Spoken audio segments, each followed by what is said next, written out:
Brothers and sisters, we are so glad to be with you today.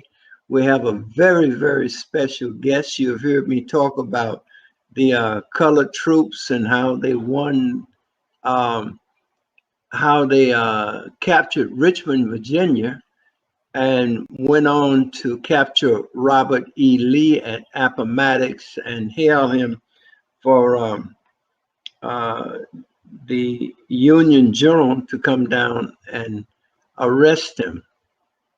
But what we do not talk about very much is what happened to those colored soldiers after the Civil War. But we have someone here today, uh, Trooper Charles Williams, who is going to give us a history of the Buffalo Soldiers, and you'll find out what happened to those colored troops and what role they played in guarding the borders of Texas and kind of much being the whole police force of Texas and all of the things that they did to continue their historic charge and contributions to the formation of this country, especially Texas. So, since our time is kind of tight today, I just want to get right into it and introduce Trooper Charles Williams of the Buffalo Museum in Houston, Texas, to our audience this morning. Brother Charles, Trooper Charles Williams, tell us a little bit about yourself and then continue to tell us about the Buffalo Soldiers, why they are so historic and what how they were Oh, formatted. thank you, Brother Brown, and I'll be happy to do that. Well, a little bit about myself. I'm a retired federal employee after 34 years serving in the federal government. And I ended my career about 15, 13, 14 years ago as the area director of the OSHA Houston South office right here in Houston. Um, Prior to that, I was commissioned into the military as a second lieutenant in the Medical Service Corps, and I served 3 years on active duty.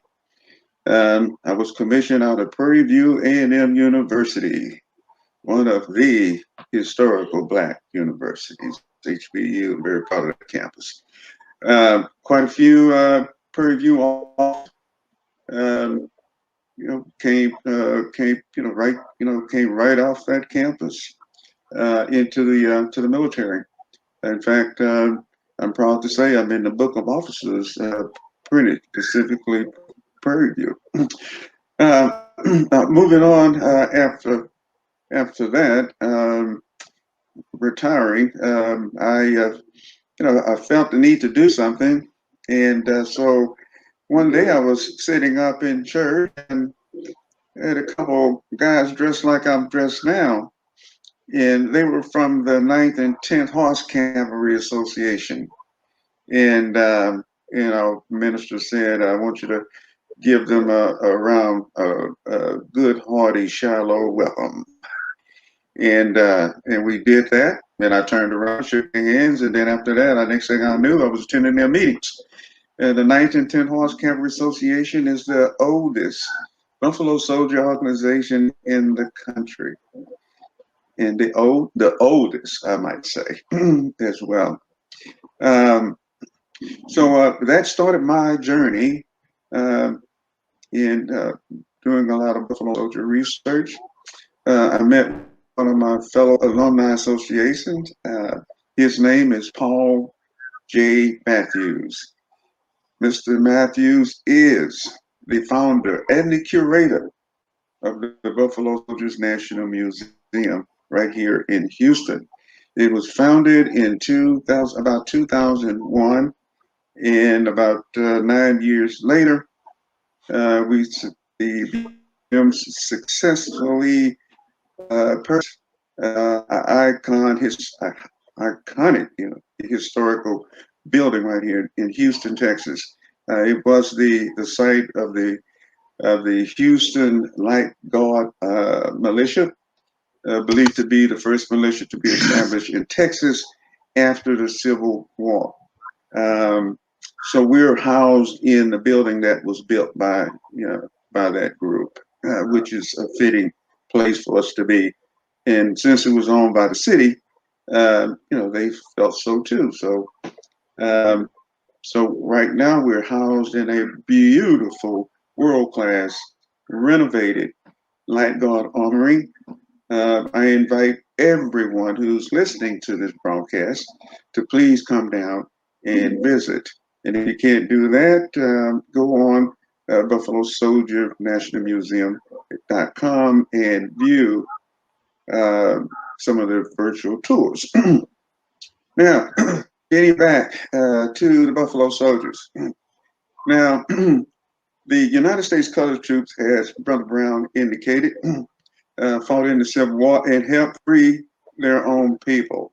180,000 runaway slaves and free black men fought to win their freedom along with the Union. 33,000 of those brave men gave up their lives to do so. But in the process of doing so, they earned the respect of soldiers, professional soldiers. So we fast forward to the end of the Civil War, 1866 to be exact, 1 year after the Civil War concluded. Congress ordered the military to organize 6 all-black regiments. And the military responded by designating 2 cavalry units, the 9th and the 10th Horse Cavalry regiments, and 4 infantry regiments. They range from the 38th to the 41st. 2 years later, however, the 4 infantry regiments were consolidated into 2, and those 2 became the 24th and the 25th infantry regiments. So the 4 historical regiments that we classify as Buffalo Soldier regiments were the 9th and the 10th Cavalry and the 24th and the 25th Infantry. Infantry means ground soldiers. Cavalry means horse soldiers. So we've got that out of the way. Now, the 9th Cavalry first was organized and completed their organization in 1867, 1 year after the Congress ordered the reorganization of the military. So they started their recruiting in a little place just outside of New Orleans, just across the bridge called Greenville. And the 24th would be headquartered there, and their regiment, their recruiting station as well. Then a year later, 9th Cavalry left from there and moved to Texas. They were responsible for protecting the old San Antonio El Paso road. So in 1867, they arrived in Texas and proceeded to Fort West Texas to rebuild, at least reoccupy, forts that had been built before the Civil War. And that would be Fort Stockton and Fort Davis. Now we're talking 1867. The 10th Cavalry was recruiting out of Leavenworth, Kansas, from up north. They recruited free men of color, basically former slaves, primarily from the Washington area, Virginia, Kentucky, which is surprising, and Tennessee, not to mention the other parts of the South. So the 10th Cavalry would be formed in around Fort Leavenworth and would hit the field around about the same time. Now, both of these cavalry units were tasked with huge responsibilities, and many historians, both African American and white, have anointed the Buffalo Soldiers uh, with the accolades of advancing the development of the Southwest by 50 years, and which is quite a statement to make. But when you find out exactly what the Buffalo Soldiers did and where they did it at, it's not any wonder. So let's see. If we go back to let's see, 1 year after they were formed, the Ninth Cavalry was operating in Texas, and the 10th Cavalry was operating primarily around Kansas and Oklahoma, and on up to the top of the country. But the interesting thing about the Buffalo Soldiers is where their name comes from. How did they acquire the nickname Buffalo Soldier?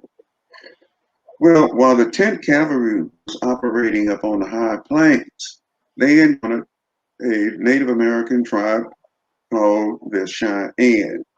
Now, the Cheyenne were considered to be the laws of the high plains. They were pretty doggone good horsemen, and their warriors were fierce. And after skirmishing with the 10th Cavalry in 1867 a few times, they dubbed them Wild Buffalo, primarily because of the color of their skin and the texture of their hair, which reminded them of the buffalo. But the most significant thing, it reminded them how fierce the buffalo is when he's wounded or feel threatened. And so they compared that fierce fighting spirit in the appearance of primarily the skin, and dubbed them wild buffalo, which generically, after a while, applied to all languages during that era. Now, so there's a question regarding how long the Buffalo Soldier era lasts. We simply say the Buffalo Soldier era lasts from 1866, when they were formed, all the way until the military was desegregated, and that was done. It was done at the end of World War II, but it didn't actually take place until Truman became president and ordered it in '48. And that's when we can, without a doubt, we can conclude that the Buffalo Soldier era ended during that time. Primarily, the segregation was the big factor there. So we've covered when they were established, how what the historical Buffalo Soldier units were, how they got their nickname. Now let's talk about some of the jobs that they performed.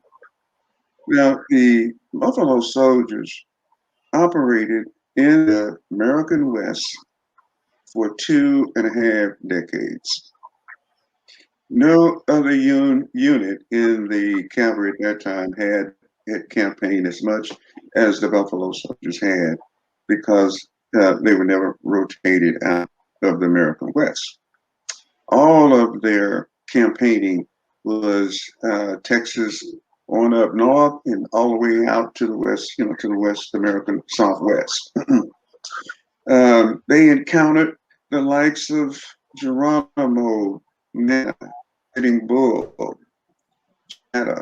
any one of the war chieftains that you have heard about or seen in American movies, primarily 40s and 50s.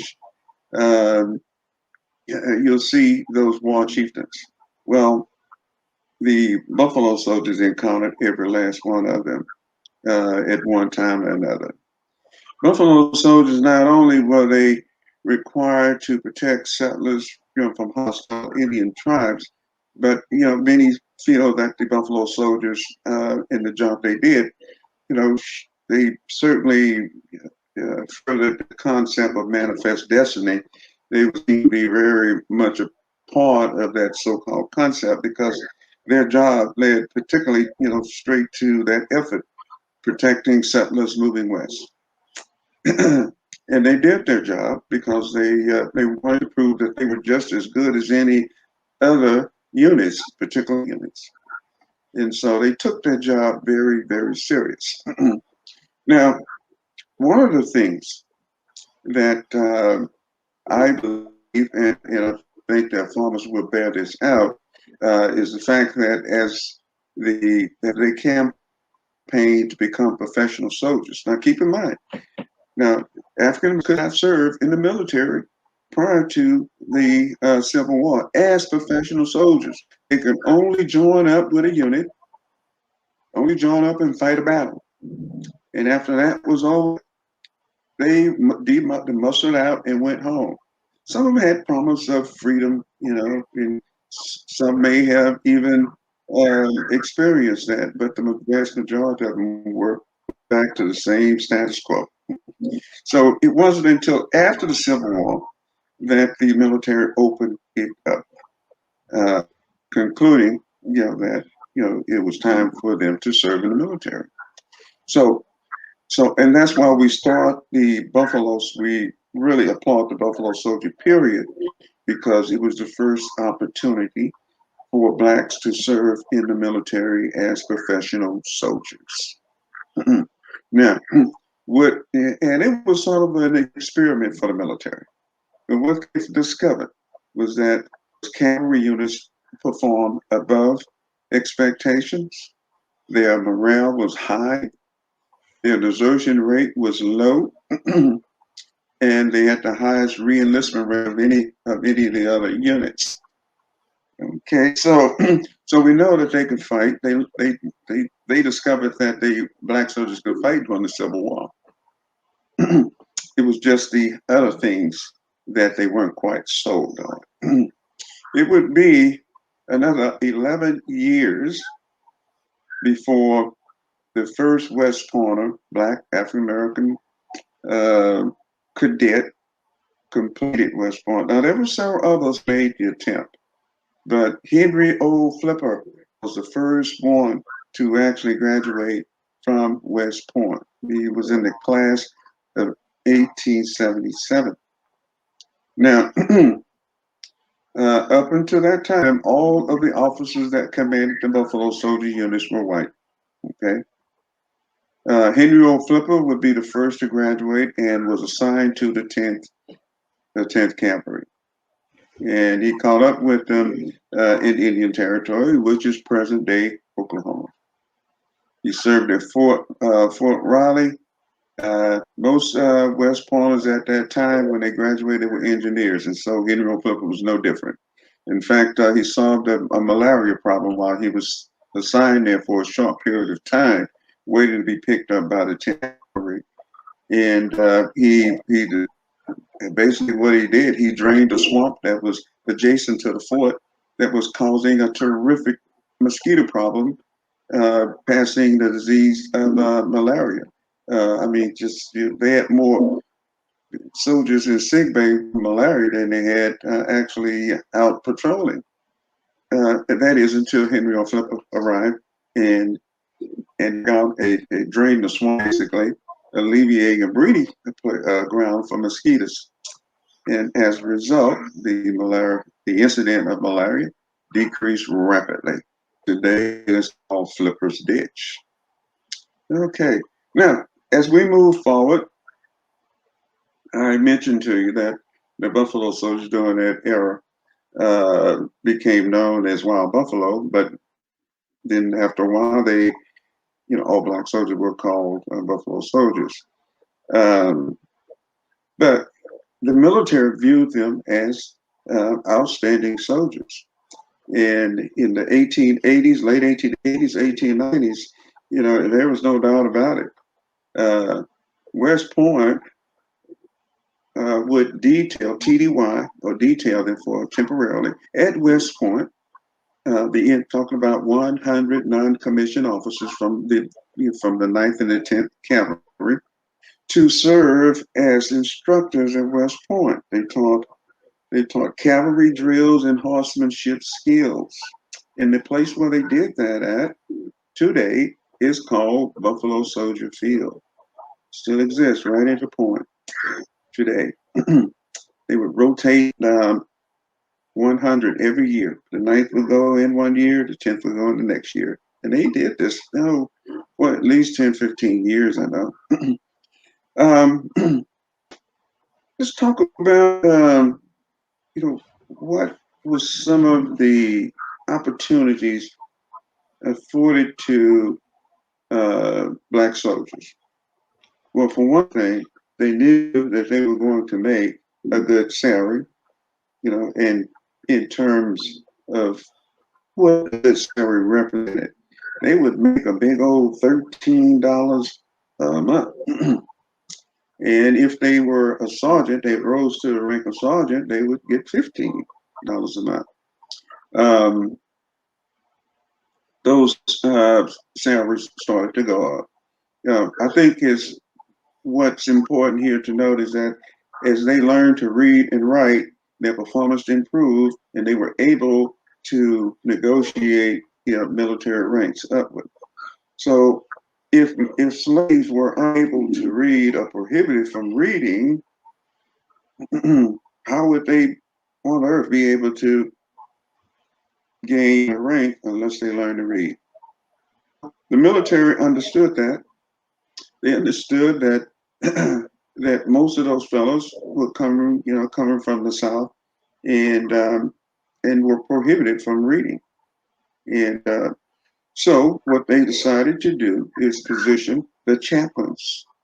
The chaplains, there were 4 chaplains assigned to each one of the Buffalo Soldier units, the 9th and the 10th, the 24th and the 25th. One of those chaplains is one of my favorites, and that's Alan Allensworth. He was a chaplain of the 24th. He's one of my favorites because he actually developed a lesson plan and a curriculum to teach soldiers and their dependents how to read and write and do math. Simple math. Highly about it that they adopted it as their educational protocol for soldiers. Just to give you an idea how these guys were working. And nobody knew that they were making all these accomplishments, but they were making contributions toward the development of the military in this country. I don't know, Brother Brown, do you have anything you want to ask specifically? Yes. Yes. I'd like for you to talk about the Buffalo Soldiers and Custer who refused them. And also some of the duties that the Buffalo Soldiers did. In particular, they were kind of like the sheriff department. I mean, you talked about some of the famous, what do you call them, outlaws that the Buffalo Soldiers right, yes. run down, and how they kept law and order in most of the towns in Texas. Talk a little bit about it, so people get an idea of their presence and their fearlessness, so forth. So can you tell us good. All right, that's a good question, and a good topic to cover too. As I mentioned, the Buffalo Soldiers not only protect the settlers moving west, it was the other jobs that they did as well, such as acting as the only law enforcement in many areas of the country that had weak infrastructure or law enforcement. They would typically, if a town got in trouble with outlaws, they would send, if it was in Texas during that period, around San Antonio or between there and Austin, if they sent for help, likely they were going to get the Ninth Cavalry. Ninth Cavalry would rush in and either clear out the town But one thing they never did, they never really bivouacked or visited um, business establishments were performing a visit like that. Uh, we discovered that it was better to camp on the outskirts of downtown of a town and avoid visiting the business establishments such as bars and saloons. And one of the big reasons for that was because of the racism that was spewed at them during that time, even though they were there to protect the town. Now, not all of us reacted that way. Some towns were very appreciative of what the Buffalo Soldiers did and recognized them as the supreme authority in certain areas. But not only did they act as law enforcement officers, they also laid telegraph wire, as well as protect telegraph linemen as they push forward, moving further and further west. uh, the Buffalo Soldiers themselves, they laid a lot of telegraph wire. In fact, they were responsible for uh, stringing wire mostly in Texas between the forts that connected each one of the forts. There are approximately about 38 forts, I believe, in Texas during that time period. So you can imagine, the undertaking that could have been. Not to mention, they were also rebuilding the forts and then occupying them. So telegraph wires, wiremen, protecting the linemen, protecting railroad workers as they as East met West during that time period.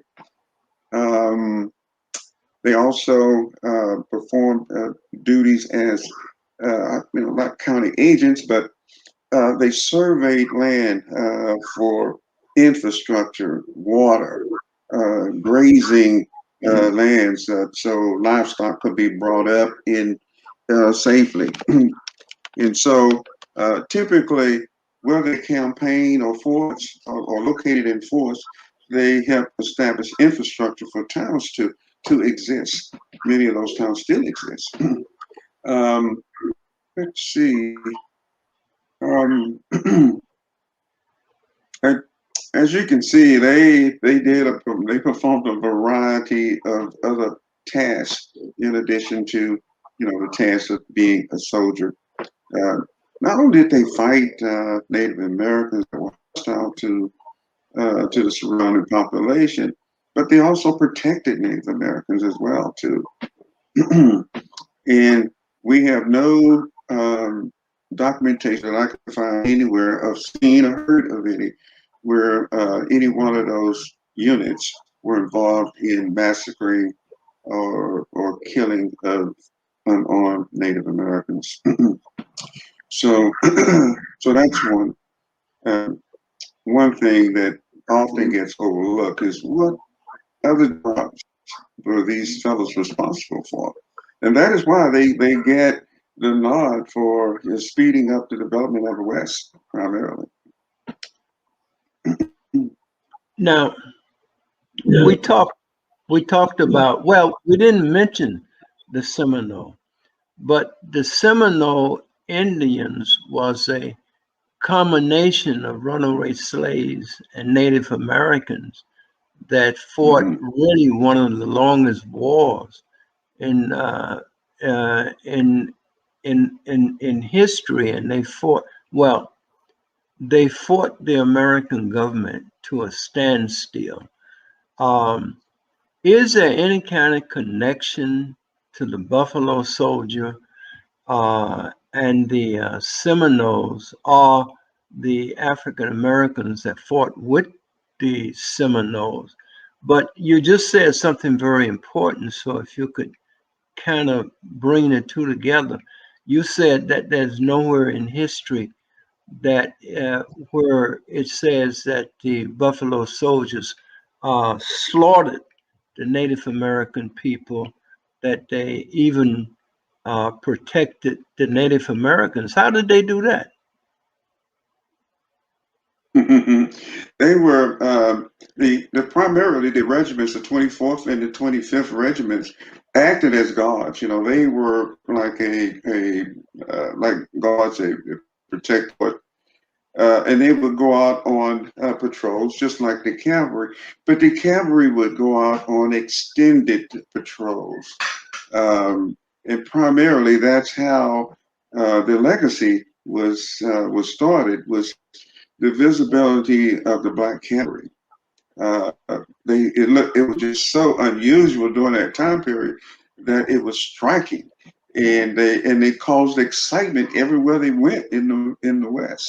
So I think that's another reason for the popularity. But in answering the question about the Seminole, well, we know the story about how the Native Americans were forced to leave Florida or the eastern part of the country, forced to move 2,000 miles across the country to Indian Territory, which is present day Oklahoma. Now, that there were many stories about the Trail of Tears. The name of that particular event is because Native Americans died along the way in droves until they finally reached Oklahoma. Well, the Seminole Indians consist of runaway slaves as well as free men of color, who decided to live with with Indians in the swamp of Florida. After a while, this became one of the 5 civilizations, and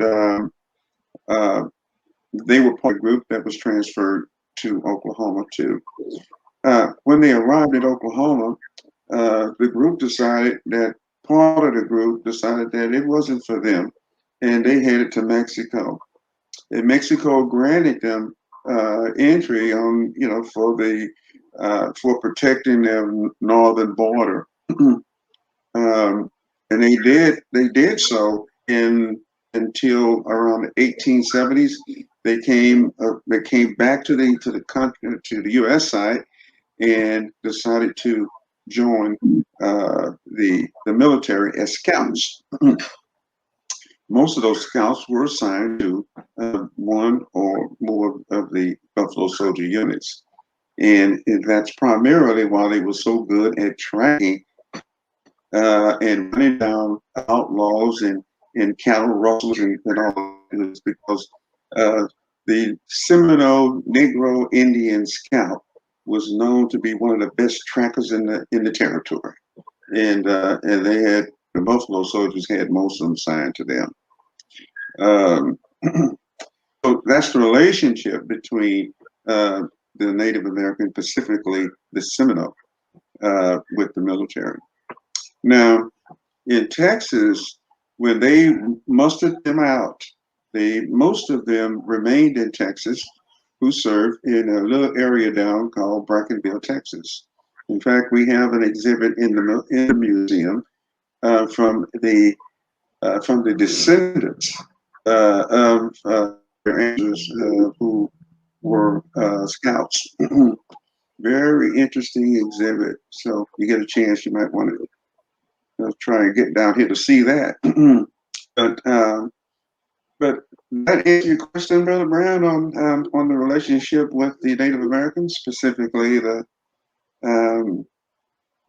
Seminoles. Now, I might add, there were Indian tribes that were hostile to not only the settlers, the Kawa, during that time period, the Apache, and then the Lipan-Apache, to be exact, and also the Comanches, the Native Americans known as Comanches.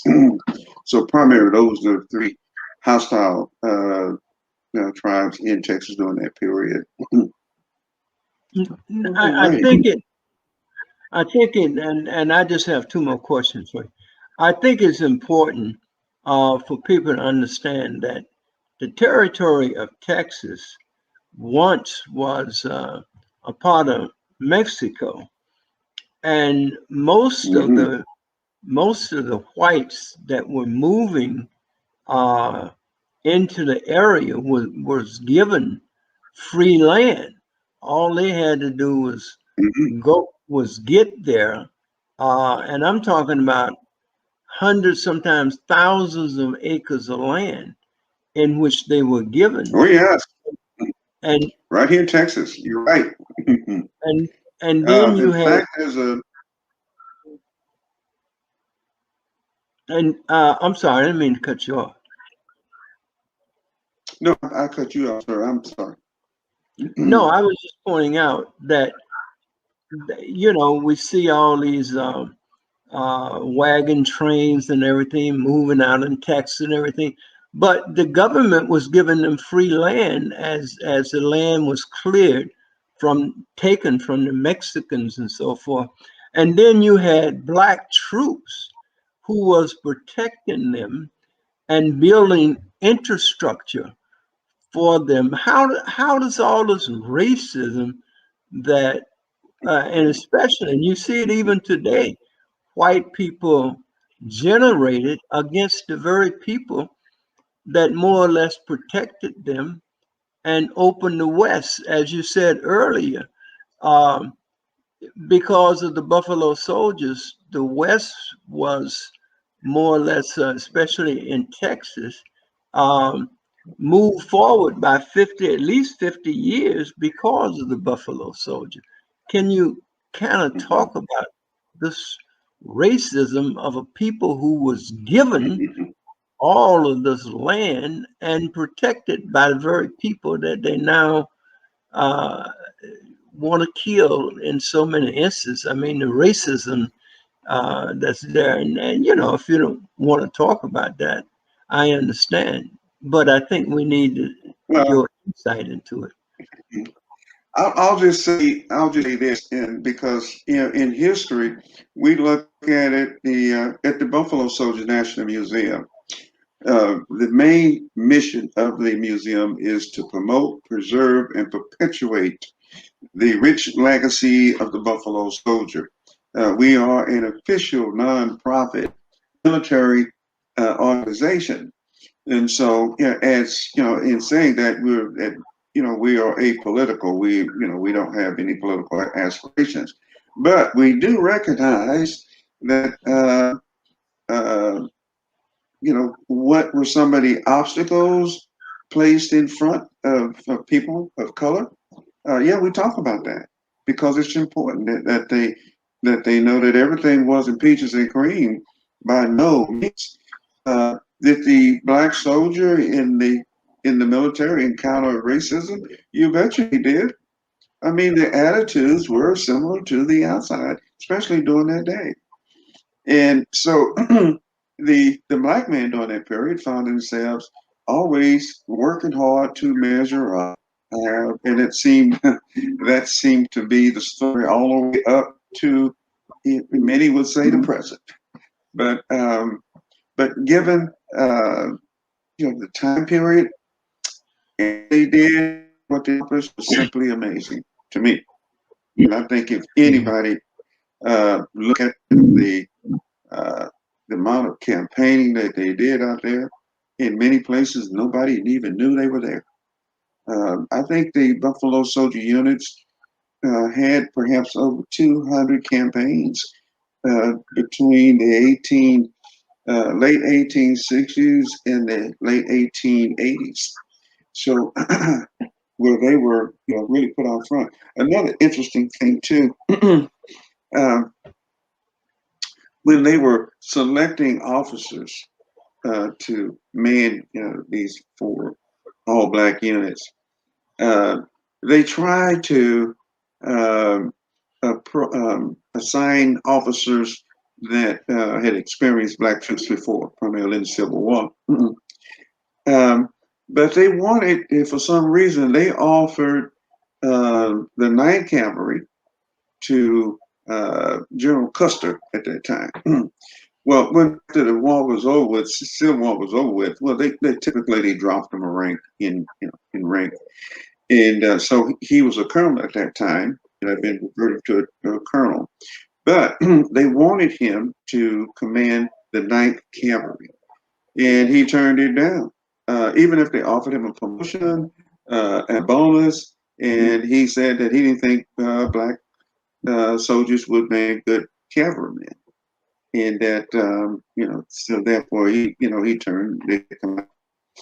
Well, almost I would say around in the 10 years to that day, the massacre of Little Bighorn occurred, wiped out Custer and his entire unit, and there was not a Buffalo soldier. Uh, fast forward 3-4 years later, the Seventh Cavalry, that's the name of Custer. He finally ended up commanding the Seventh Cavalry, but that got wiped out practically. But you fast forward to 2-3 years, and I can't remember the exact time period. Forgive me for that. But the Ninth Cavalry had to ride all night in an incident, a flare-up that placed the Seventh Cavalry in jeopardy again. And to prevent that from happening, the Buffalo soldiers from the Ninth Cavalry that he turned down, but originally rode day and night to get there to prevent that from happening. So I mean, there's the history of this of this period is just it's so much, and we've seen many of the things that have been already with experience. We seem to be repeating for some reason, but in some form or another.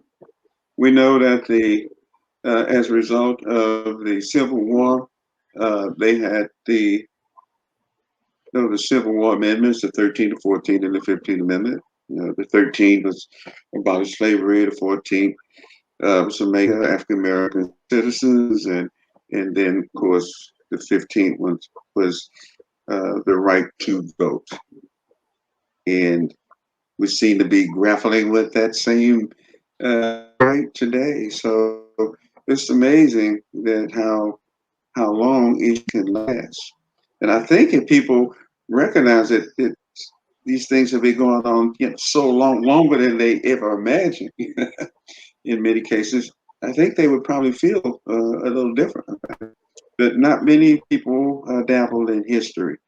But I think if they did, we would be a lot better off if we did. Right. Trooper Williams, you answered the two questions talking about Custer, and I wanted you to bring that out, which you did. And at this point, I'm going to let you go, but I'm going to look forward to interviewing you again. I just may make a trip down to Texas to the museum. I'm so excited about it and the work that y'all are doing and the history that you protect and keep alive and bring to us as a people, because this history infuses a kind of recognition that we have not had. And the more we know about ourselves in a sense that of greatness, it interprets, it engenders in us the same kind of bravery and determination that the Buffalo soldiers have. So I want to thank you for your work, and everybody connected with the Buffalo Soldier Museum. And I'm going to make it a point of getting to Texas. I've been there before, but I didn't get to the museum because I really didn't know about it. But now that I know about it, I'm coming back to Texas. So I'm going to be Oh, looking to see. Well, you let us know when you're on your way, so I we can sure, plan something for you. oh man, I love it. I certainly will. All right, I want to thank you. I want to Great. let you go, and I look forward to our Mm, next interview. all Peace. right.